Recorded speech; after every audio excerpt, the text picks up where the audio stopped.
শুভ সকাল সবাইকে আমন্ত্রণ জানাচ্ছি মেরিল স্প্ল্যাশ রাঙা সকাল অনুষ্ঠানে। আজ 28 চৈত্র 1420 বাংলা 11 এপ্রিল 2014 শুক্রবার। আজ ছুটির দিন আর বাংলা বছরের হিসাবে বছরের শেষ শুক্রবার। আজ বছরটা দেখতে দেখতে চলে গেল। আশা করছি যে সামনের বছরটি আরো সম্ভাবনা নিয়ে আসবে, আরো সুন্দর হবে।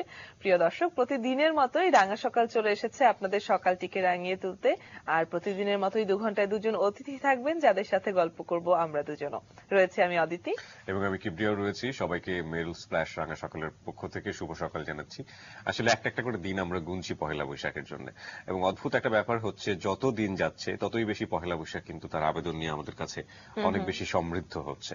পহেলা বৈশাখ মানেই হচ্ছে অন্যরকম একটা উন্মাদনা, এবং সেই উন্মাদনার জন্য আসলে সবাই প্রস্তুতি নিচ্ছেন। ইদানিং মার্কেটে গেলেও লাল সাদার একটা বেশি প্রভাব কিন্তু চোখে পড়ে, বিশেষ করে বিপণী বিতানগুলোতে।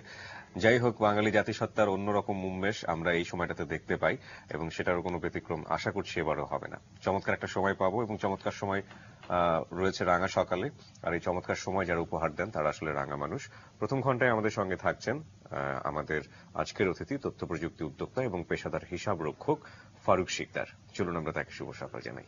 স্যার, শুভ সকাল। আসসালামু আলাইকুম। ভালো আছি। ওয়ালাইকুম আসসালাম। কেমন আছেন আপনি? আলহামদুলিল্লাহ ভালো আছি। আচ্ছা, আমরা যে নতুন বছর নিয়ে কথা বলছিলাম, পহেলা বৈশাখ নিয়ে কথা বলছিলাম।